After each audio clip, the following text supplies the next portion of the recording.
우리는 익숙한 삶의 방식으로 살았습니다. 그리고 난 다음에 불평을 했습니다. 그래서 여기서 아마 우리가 익숙한 삶의 방식으로 살았다는 것은 세상적인 방식이죠.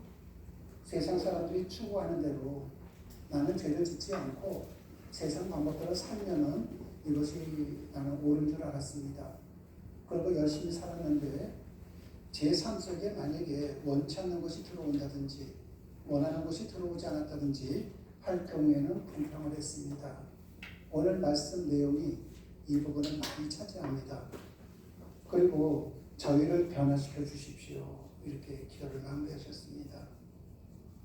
기독교에서 자기를 부인한다는 것은 자기 뜻과 자기 중심적인 욕망을 내려놓고 하나님의 뜻을 이루기 위해 살아가는 것을 의미합니다. 즉, 내 삶의 주인은 내가 아니라 이제부터는 예수 그리스도야 바꾸는 것을 말하는 것입니다.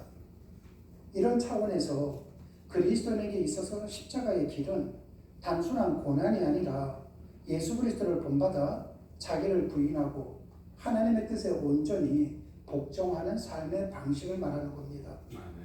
그런데 요즘 신앙은 안타깝게도 하나님의 주권보다는 인간의 욕망을 만족시키는 것을 우선시하는 인본주의로 변질되어 있습니다. 오늘날 신앙을 보면은 예수님께서 우리에게 말씀하셨던 것과 비교를 할 때에 하나님 중심이 아니라 인간의 욕망의 중심이 되었다는 것입니다. 그래서 교회에서도 그렇고 부흥 집회도 그렇고 기도원을 가더라도 항상 내가 원하는 것을 달라는 겁니다. 내가 원치 않는 것은 가져가라는 것입니다. 우리는 그렇게 사는 것이 전부라고 생각하면서 살아갈 때가 많았습니다. 저 또한 마찬가지였습니다. 제가 처음에 그 30대 후반에 기독교에 들어와서 또 신앙생활을 하면서도 제가 처음에 신학교 갈 때 그 생각을 어떤 생각을 갖고 있었냐면은 너무나도 살기가 힘드니까 신학교 가면은 좀 나아지겠지 하고 갔습니다. 근데 더 나빠졌습니다. 들어가자마자 집에 차압이 들어오지를 않나 정말 너무나도 힘들었습니다. 그래서 몇 차례 제가 말씀드렸던 것처럼 밀락동에 있는 밀락중학교 앞 사거리에서 하나님 앞에 육두문자로 욕할 본 적도 있었습니다. 도대체 나보고 어떻게 살라고. 왜냐면 그때까지만 하더라도 저에게는 인본주의가 철철 넘치고 있었거든요. 근데 지금은 좀 많이 달라졌습니다. 지금은 아프면은 이 아픔에 무슨 뜻이 있겠지. 뭐가 많으면은 많음에도 뜻이 있겠지. 이제는 아직까지는 완벽하지는 못하지만은 조금이나마 그렇게 하면서 지금은 살아가고 있습니다. 그래서 기쁨이 넘친다고 해서 그냥 항상 웃으면서 다니지 않고 슬픔이 있다고 해서 그냥 좌절하지는 않습니다. 저희가 다음 주 말고요. 다음 주에 이제 보시면 알겠지만은 혼불이라는 책을 보면 이런 말이 나옵니다. 어둠이 있습니다. 근데 이 어둠은 빛보다도 결코 어둡지 않습니다. 이렇게 나옵니다. 그 책을 보면은요. 아직까지 제가 그 책 내용을 좀 정리하고 있는 중입니다. 어둠이 빛보다 어둡지 않다? 여러분 이해가 되십니까? 어떻게 어둠이 빛보다 어둡지 않습니까? 어둡죠. 근데 그 책엔 그렇게 써 있습니다. 그 책을 쓰신 분이 지금은 고인이 되신 분이시면요. 곰곰이 생각해 보니까 그런 뜻인 것 같습니다. 우리가 매일같이 하루에 밤도 있고 낮도 있지 않습니까? 근데 밤이 어두워졌습니다. 근데 캄캄하면 캄캄할수록 시시각각 아침에 빛이 다가온다는 걸 우리는 알고 있습니다. 그래서 내가 지금 비록 어둠 속에 있다 할지라도 새벽은 반드시 와 소망이 있기 때문에 이 어둠은 결코 어둡지가 않다는 거죠. 아마 그런 의미로 이야기를 하지 않았을까. 우리도 마찬가지입니다. 여러분들에게 어떤 어려움이 있다 할지라도 앞이 보이지 않을 만큼 삭막하다 할지라도 빛이신 예수 그리스도가 있다는 것을 내가 믿는다면은 이 어둠은 어둠이 아니겠죠. 여기에 대한 자세한 내용은 다 다음 주쯤에서 책을 좀 더 정리하고 난 다음에 말씀을 드리도록 하겠습니다. 사람들은 이렇게 얘기할 때 있습니다. 꼭 저렇게까지 믿어야 하나? 하나님을 믿어도.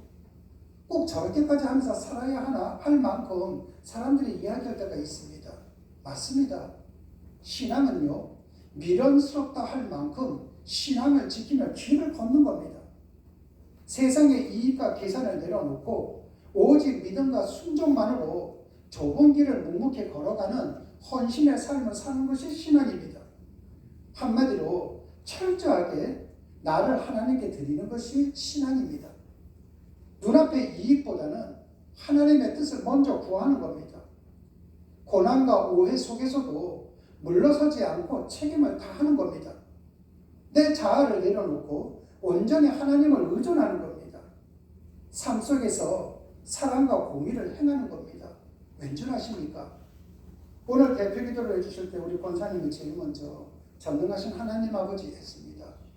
전능하신 엘샤다이, 충분하다는 뜻입니다. 이분 한 분이면은 내 인생에 부족함이 없이 충분하다는 겁니다. 충분자이신 하나님 앞에 내가 하나님의 것을 먼저 구하면서 살아간다면은 충분자이신 하나님은 내 삶 속에서 어둠을 물러가게 하고 빛 대신 주님의 은혜 가운데 속에서 내 필요한 것을 모든 것을 드리면서 살아갈 수 있다는 것입니다.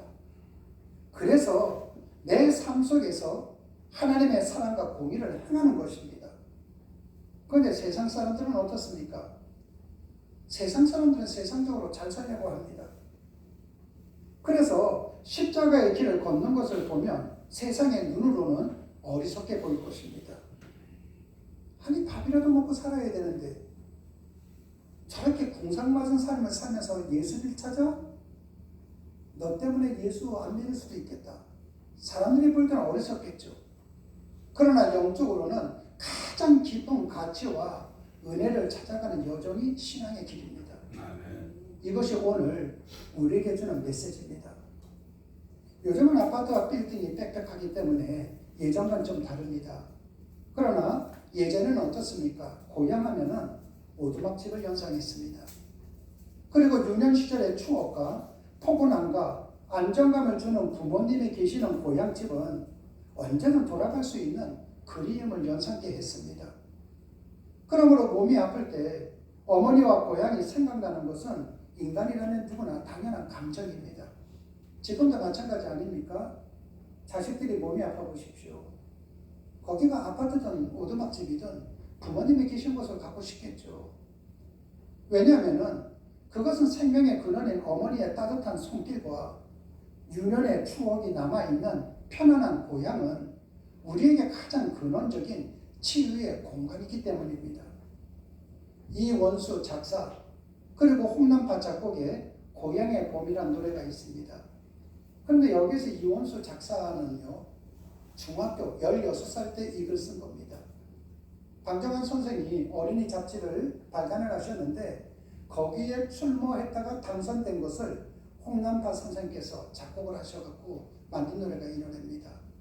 제가 한번 가사를 한번 읽어드리겠습니다. 나의 살던 고향은 꽃피는 산골, 복숭아꽃, 살구꽃, 아기 진달래, 울긋불긋 꽃대골, 차리인 동네, 그 속에서 놀던 때가 그립습니다. 꽃동네 새동네 나의 옛 고향, 파란들 남쪽에서 바람이 불면 내가의 수양버들 춤추는 동네, 그 속에서 살던 때가 그립습니다. 그런데 어떻습니까? 이 가사의 내용과는 다르게 우리 국민 가운데 산골에서 태어난 분은 전 국민의 10%도 되지 않을 것입니다. 그리고 사람들 대부분은 복숭아꽃과 살구꽃이 어떻게 생겼는지조차 모릅니다. 게다가 모든 사람이 내가의 수양버들이 춤추는 꽃동네 새동네에서 산 것도 아닙니다. 그런데도 온 국민이 즐겨 부르는 것은 그 노래가 인간의 영원한 향수인 고향을 주제로 삼고 있기 때문입니다. 시인 김재호 선생의 시 중에서 고향의 노래라는 제목의 시가 있습니다. 이제는 한적한 빌드를 보라. 고향 길속에선 꽃등불이 타겠네. 고향집 쌀이 우린 한방눈이 쌓이네. 그렇게 나가는 그 시입니다. 그런데 여러분 한번 생각을 해보십시오. 산골짝 깊은 꼴에 담이라고는 고작 쌀이나무로 만든 울타리가 전부인 초가집을 배경으로 삼는다면 얼마나 정겹습니까? 여러분들 저 그림을 보면은 정겨움을 느끼지 않습니까? 그런데 그 속에 사는 사람의 입장을 생각해 보십시오. 얼마나 고달프겠습니까? 얼마나 가난하고 얼마나 힘들고 얼마나 불편했겠습니까? 저 시골집은 뜨거운 물 안 나옵니다. 화장실도 밖에 있습니다. 어린 시절 화장실 혼자 못 갑니다. 밖에서 형제 보고 노래 부르면서 서 있으라 그랬죠. 그때는 촛불도 별로 없었습니다. 그때 밖에 있는 형제가 뭐라고 얘기합니까? 파란 종이 줄까? 빨간 종이 줄까? 안에 있는 사람 겁까지 줍니다. 여름에는 덥고 우풍이 많음으로 인해 겨울에는 춥습니다. 그런데 이 시를 보면은 고향을 오래전에 떠난 백지에 살면서도 빈들에만 서면 산골짜 깊은 곳의 고향집이 눈앞에 나타난다고 글을 썼습니다. 그리고 깊고 깊은 겨울밤 그 초가집을 밝혀주던 호롱불은 마음속에서 꽃등불이 되어 백지 생활에서 지치고 지친 나의 마음을 따뜻하게 밝혀준다고 써 있습니다. 뿐만 아니라 손을 모으고 눈을 감고 있으면 쌀의 울타리에 차디찬 한방눈이 쌓여도 푸근하게 느껴지는 고향집이 떠오른답니다. 이처럼 깊은 산골짜기든 도심 한가운데든 상관없이 모든 인간에게 고향은 존재의 출발점입니다. 그렇다면 우리 민족처럼 가족을 중시하는 유대인이었던 사도 바울 역시 고향을 생각하는 마음은 우리와 똑같지 않았겠습니까? 우리는 지난 5월 17일 주일부터 사도행전 14장을 보고 있습니다.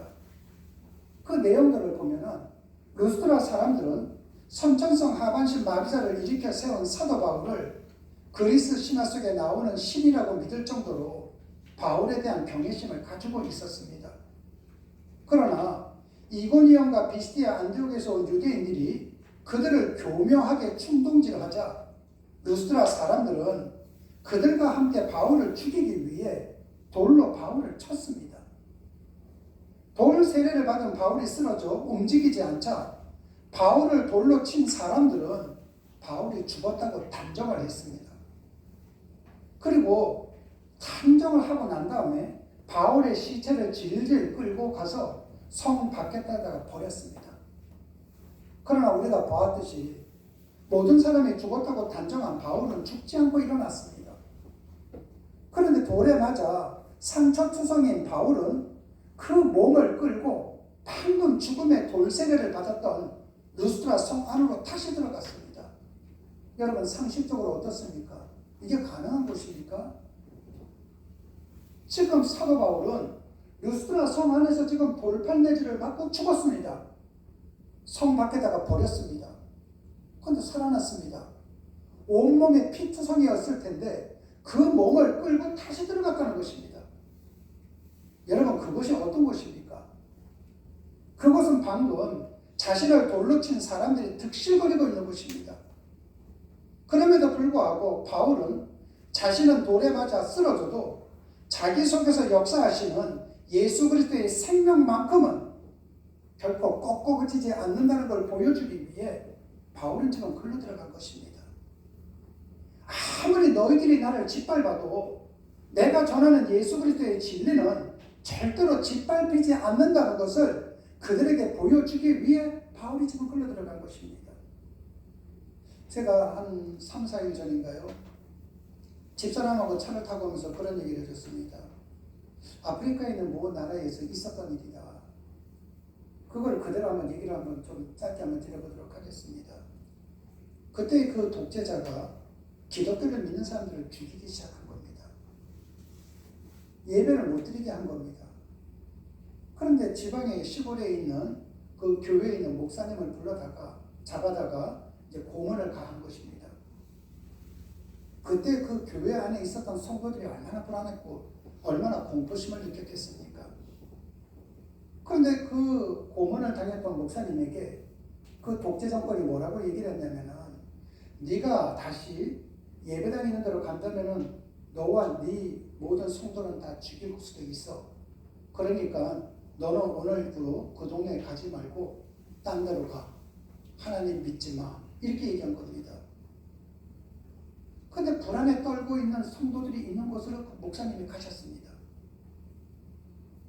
목사님이 가시니까 거기 성도들이 불안해하다가 아무리 피투성이 된 목사님이 오셨다 할지라도 그들의 마음속에 여러 가지 마음들이 생겼겠죠.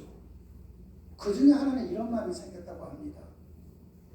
저렇게까지 죽을 수 있다라는 이야기까지 들었는데도 불구하고 저렇게까지 오셨다면 분명히 하나님은 계셔. 그렇기 때문에 그들의 마음속에 믿음이 더 단단하게 되었다는 것입니다. 그 이야기를 하면서 그런 얘기했습니다. 혹시 북한에 공산당이 넘어와서 우리 교회에서 그런다 할지라도 우리는 다시 올 수 있는 목사와 사모가 돼야 돼. 제가 그 얘기를 했습니다. 근데 우리가 일반적으로 생각할 때는 그런 일이 아직까지 없기 때문에 정말 제가 올렸는지 안 올렸는지 모르겠습니다. 하지만 최소한 마음속으로는 그러한 마음을 갖고 살아가자 이야기를 한 것이죠. 사도 바울 또한 그 마음을 갖고 지금 들어간 것입니다. 사도행전 14장 20절에서 21절 말씀을 다 같이 합독하도록 하시겠습니다. 유대인들이 들었을 때 바울이 일어나 그 성에 들어갔다가 이날 바나바와 함께 거기로 가서 복음을 그 성에서 전하여 많은 사람을 제자로 아멘. 지금 루스트라 성으로 들어갔다가 그 다음날 사도 바울은 바나바와 함께 루스트라에서 동쪽으로 140km 떨어져 있는 더베를 찾아갔습니다. 2000년 전에 140km 거리는 걸어서 닷새 걸리는 길입니다. 근데 여기서 닷새라면은 우리가 생각할 때는 그렇게 시간이 많이 걸리고 멀어? 그런데 이 당시에 닷새는요, 근처라는 뜻입니다. 여러분들 가운데 그런 경험 해보신 분들 계실 것입니다.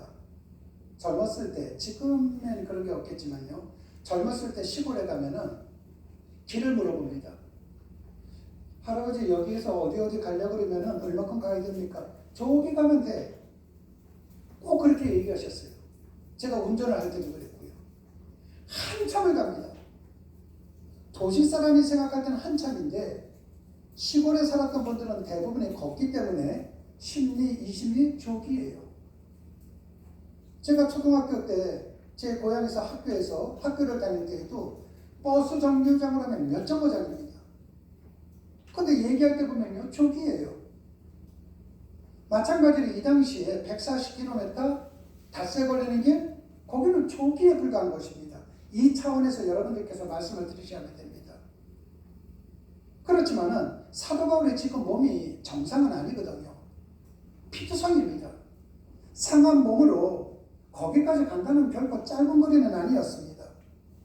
그런데도 사도 바울은 상한 몸으로 140km 떨어져 있는 더베를 찾아가서 쉴 틈 없이 하나님의 말씀을 전했고 바울로부터 복음을 영접한 많은 더베 사람들이 그리스도인이 되었습니다.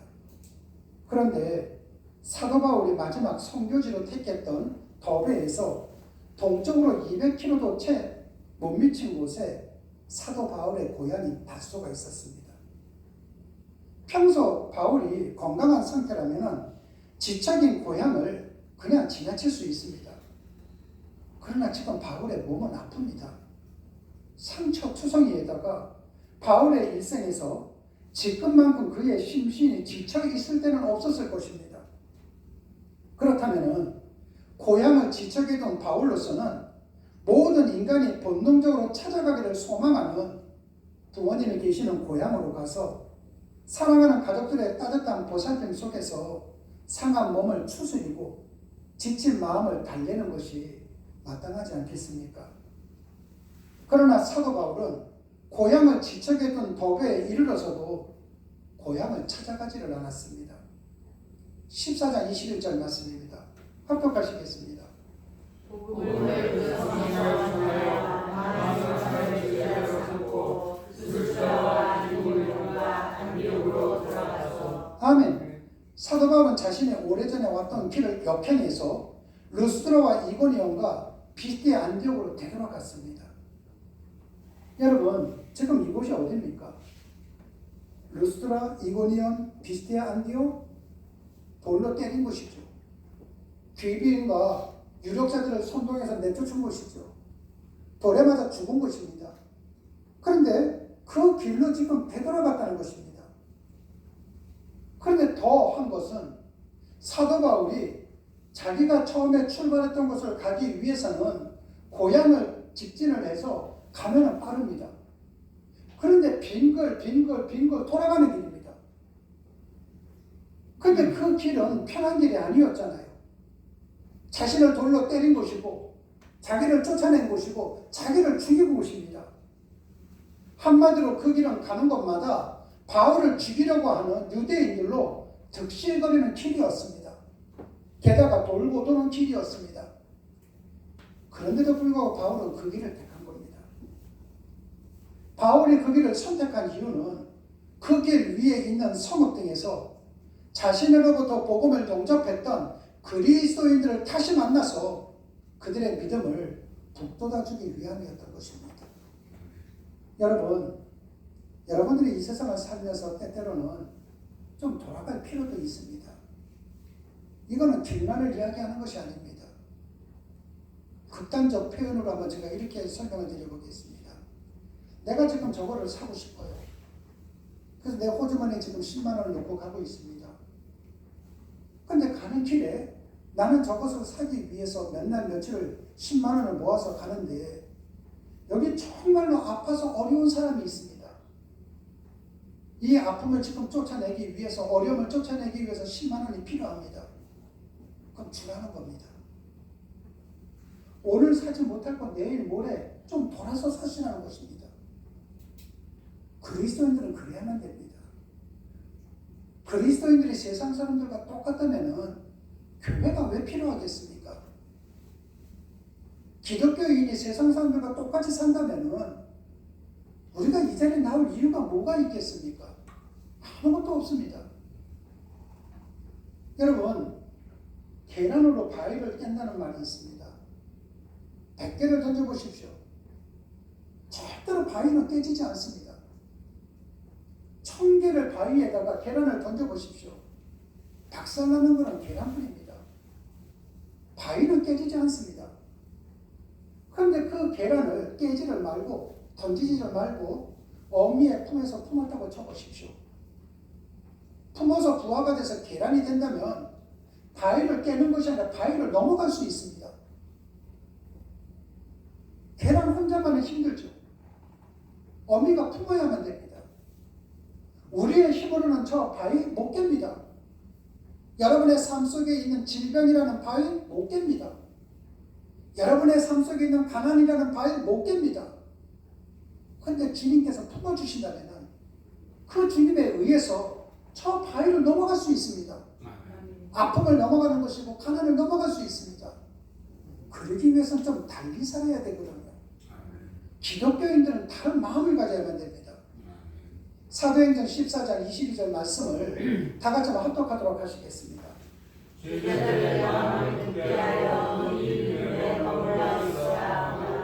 아멘. 우리말 굳게 하다는 헬라어가 재건하다, 더 강하게 하다는 뜻입니다. 그러니까 비시디의 안디옥 그리스도인들은 자신들에게 복음을 전해주었던 바울이 유대인들의 선동을 받은 귀부인들과 유력자들의 박해 속에서 쫓겨난 것을 자신들의 눈으로 보았습니다. 그런데 그 바울이 지금 다시 찾아왔습니다. 그리고 이고니온의 그리스도인들은 자신들에게 복음을 전해준 사도 바울이 유대인들의 돌에 맞아 죽을 뻔한 것을 목격을 했고, 루스트라 그리스도인들은 아예 자신들에게 복음을 전해주었던 사도 바울이 죽음의 돌세례를 받고 시체처럼 질질 끌려나가 내팽개치는 것을 보았습니다. 그 바울이 죽음에서 일어나자마자 돌에 맞았던 루스트라로 다시 들어와서 자신이 살아있다고 보여주었다 할지라도 그 이튿날 더베로 떠나버렸잖아요. 그래서 이튿날 떠나버린 그 바울이 죽었는지 살았는지 아무도 모르지 않습니까? 그런 상황이라면 복음을 영접하고 그리스도인이 되었다 할지라도 예수 믿으면 돌 맞아 죽을 수 있다는 험악한 현실 속에서 그리스도인으로 살아간다는 것 얼마나 떨리겠습니까? 얼마나 두렵겠습니까? 그런데 기약 없이 자신들을 떠났던 사도 바울이 다시 돌아왔습니다. 그것이 사도 바울에게 지상 낙원이어서가 아니라 사도 바울을 죽이려고 하는 유대인들이 여전히 득실거리고 있음에도 불구하고 오직 주님을 위해 그리고 루스드라 그리스도인들을 위해 그들 앞에 다시 나타나 준 것입니다. 그렇다면 그 그리스도인들은 자신들의 눈앞에 나타난 바울을 다시 본 것만으로도 흔들렸던 마음이 재건되지 않았겠습니까? 아니 저 바울 아니야. 그때 그 바울 떠나가서 이제는 끝날 줄 알았는데 다시 찾아왔네. 나는 몰랐는데 저 사도 바울 보니까 정말 예수님이 계시는 것 같다. 그 바울을 봄으로써 주님을 향한 그들의 마음이 더욱 강해질 수밖에 없지 않았겠습니까? 그곳 그리스도인들의 마음을 더욱 굳게 해준 사도 바울은 이 믿음에 머물러 있으라고 권면을 했습니다. 머문다는 것은요, 일회성이 아닙니다. 지속성입니다. 여러분, 여러분의 신앙은요, 한 번 하고 두 번 하는 것으로 끝나는 것 아닙니다. 혹 여러분들이 선행을 한다든지 누구를 도와준다든지 할 때에도 일회성으로 하는 것이 아니라 지속적으로 하는 것입니다. 제가 오래전에 그런 질문을 받은 적이 있습니다. 성경 말씀을 보면은 다 착하게 살라는 것 아닙니까? 그렇다면은 불교를 다니면서 절에 다니면서 착하게 사는 사람이나 교회에 다니면서 착하게 사는 사람은 똑같은 것 아닙니까? 만약에 절에 다니면서 착한 사람과 교회 다니면서 못사게 사는 사람이 있다면 누가 천국 가는 겁니까? 저는 그런 원시적인 질문을 간혹가다 많이 받기도 합니다. 여러분, 한번 여러분 생각을 해보십시오. 여러분들이 누구를 도와줄 때 어떤 마음을 갖고 도와줍니까? 만약에 여러분들이 누구를 도와준다, 누구에게 힘이 되어준다고 할 때 그 중심 속에 여러분들이 계시다면, 여러분 자신이 있다면 여러분들은 교인은 될 수 있어도 그리스도는 되지 못합니다. 그런데 내가 누군가의 힘이 되고 누군가에게 내가 도움이 됐는데도 불구하고 그 중심에 주님이 계시다? 여러분은 그리스도인들입니다. 그런데 생각을 해보면은 불교는 스스로가 해탈의 경지에 올라서야 구원을 받을 수 있다고 하는 자격 종교입니다. 하지만 기독교는 내 스스로가 나를 구원할 수 있는 능력이 없어 그래서 나는 구원자가 필요해 우리는 타격 종교라고 이야기합니다. 자격 종교의 중심은 언제나 자기입니다. 그렇기 때문에 아무리 선행을 하고 착한 일을 한다 할지라도 자기가 기준입니다. 내가 기준이기 때문에 내게 없다? 남을 도와줄 수 없는 것이죠. 그리고 내 마음이 바뀐다? 남을 안 도와주게 되는 것입니다. 근데 기독교는 어떻습니까? 우리 주님께서 재벌 총수였었나요? 우리 주님께서 천하장사였습니까? 아닙니다. 가진 것이 없다 할지라도 우리의 인생의 농부이신 하나님이 계시기에 하나님 앞에 기도를 한다든지 하나님 앞에 의탁한다든지 하나님이 계시기에 우리는 없어도 도와줄 수 있는 사람들입니다. 그것이 다른 것이거든요. 그러므로 여러분께서도 마찬가지입니다. 여러분들이 무엇을 하시든 일회성이 아니라 지속적으로 나가야 되고 그 여러분들이 선행을 베풀 때 속에는 여러분은 없어야만 됩니다. 오직 주님만 있어야만 된다는 것이죠. 오늘 보면은 사도 바울은 믿음 속에 머물르라고 얘기하지 않았습니다. 이 믿음이라고 했습니다. 바울이 말하는 이 믿음은 대체 구체적으로 어떤 믿음인가? 사도행전 14장 22절 상반절을 제가 다시 한번 봉독해 올리겠습니다. 제자들의 마음을 굳게 하여 이 믿음에 머물러 있으라고 하고, 바울이 강조한 이 믿음은 마음을 굳게 세우는 믿음, 마음을 재건하는 믿음, 마음을 더 강하게 하는 믿음이었습니다. 주님을 믿는다는 것은 주님께 자신의 마음을 드리는 것이기 때문입니다. 우리 주님께서는 이렇게 말씀하셨습니다. 뭐라고 말씀하셨냐면요. 내 마음을 다하고 목숨을 다하고 뜻을 다하여 너의 하나님을 사랑하라고 말씀하셨습니다. 여러분, 우리가 언뜻 생각하면 사람에게 있어서 가장 중요한 것은 목숨이기 때문에 내 목숨을 다하여 하나님을 사랑하라.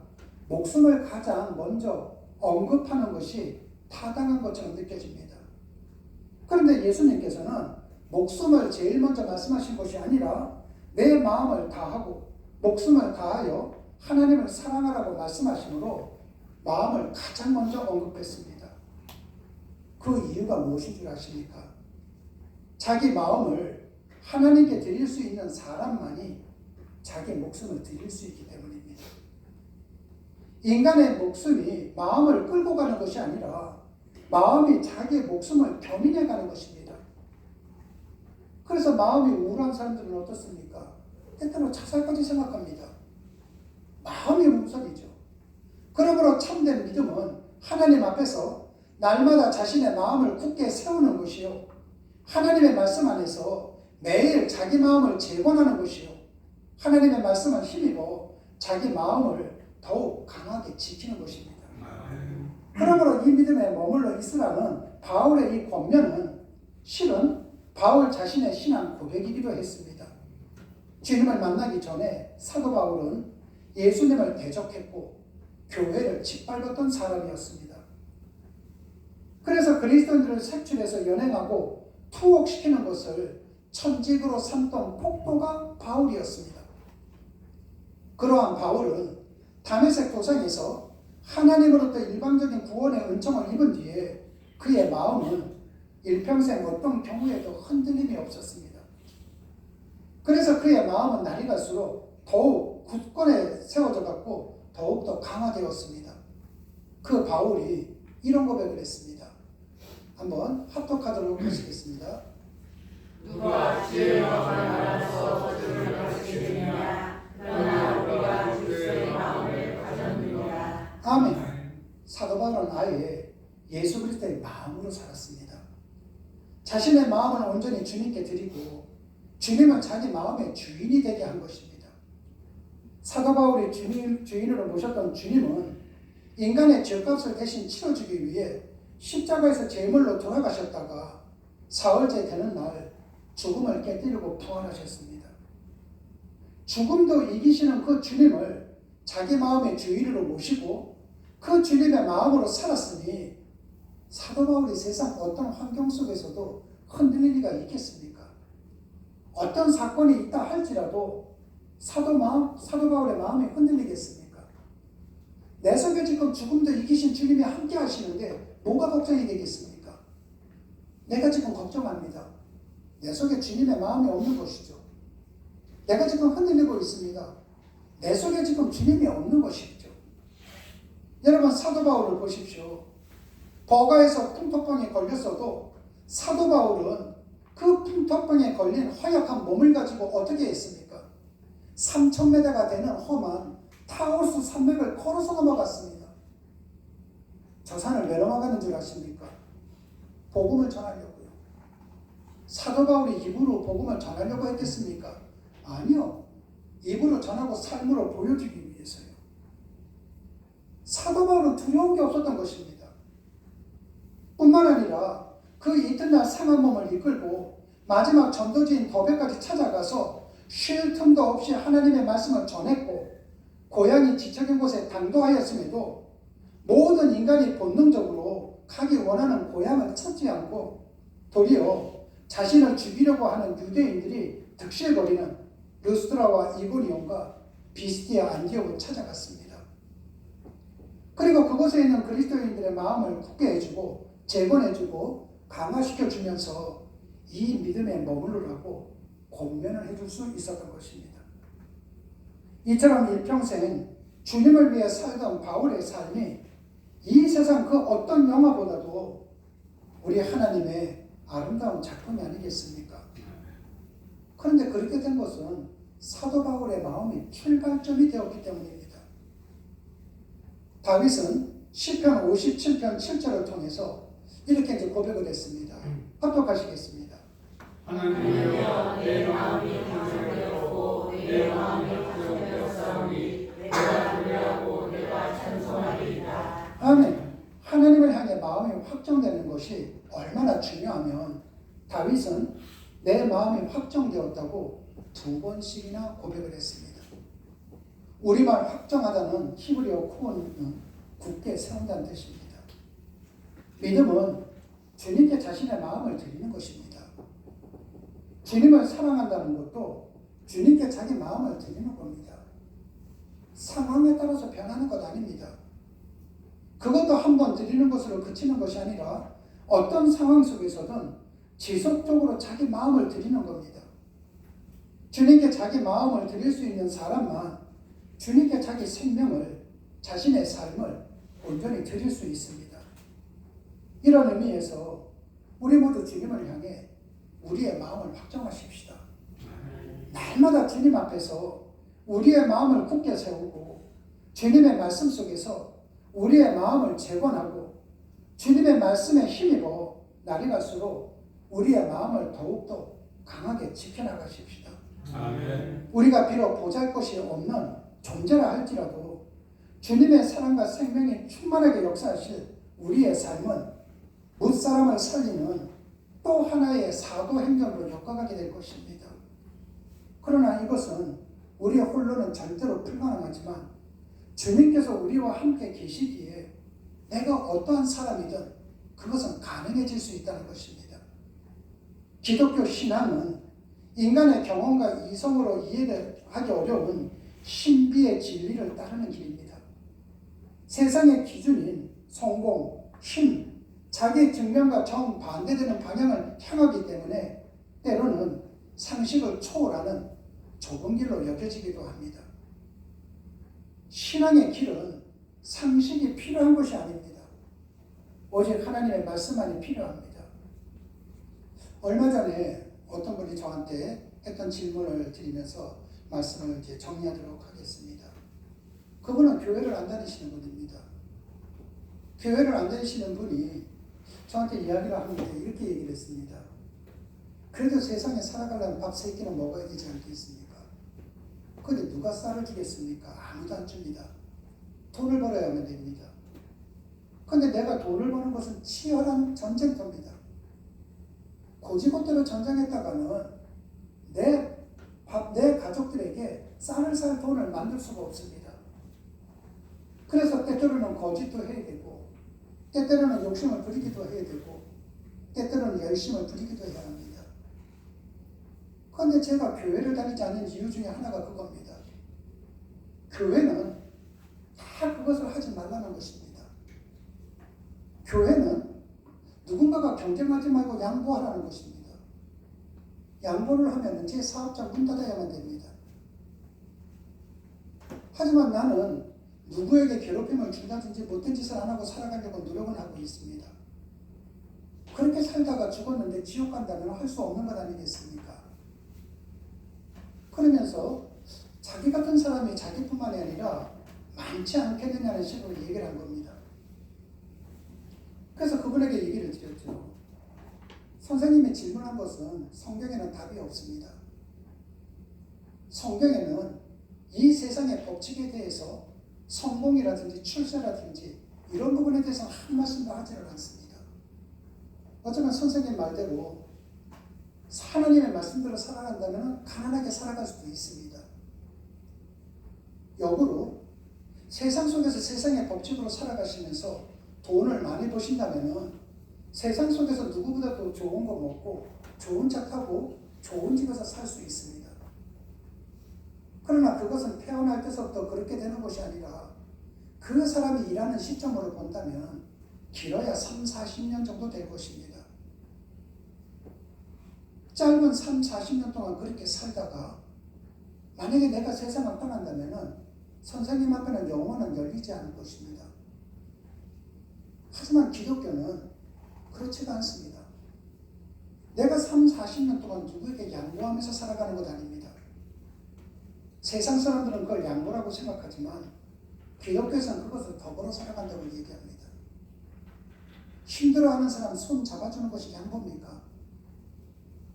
저 사람이 힘들 때 내가 손을 잡아주지만 내가 힘들 때면 저 사람이 내 손을 잡아줄 것입니다. 우리는 더불어 그렇게 3, 40년을 살 것입니다. 그러고 죽게 된다면 영혼의 문이 우리를 기다리고 있을 것입니다. 선생님이 현명하시다면 어떤 선택을 하시든 그것은 선생님이 택하시는 것입니다. 선택에 대한 결과 또한 선생님이 지시하면 될 것입니다. 여러분, 우리가 보는 성경에는 세상에서 출세에 대한 것은 하나도 안 나옵니다. 하지만 하나님께서는 내가 세상적으로 살지 않는다 할지라도 우리를 굶주리게 놔두지는 않는다고 말씀하셨습니다.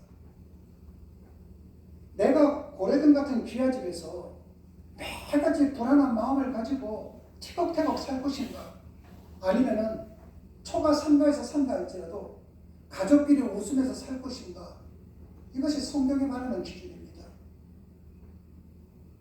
누군가가 힘들 때 내가 그 사람의 손을 잡아준다면은 내가 힘들 때 그 사람은 분명히 내 손을 잡아줄 것입니다.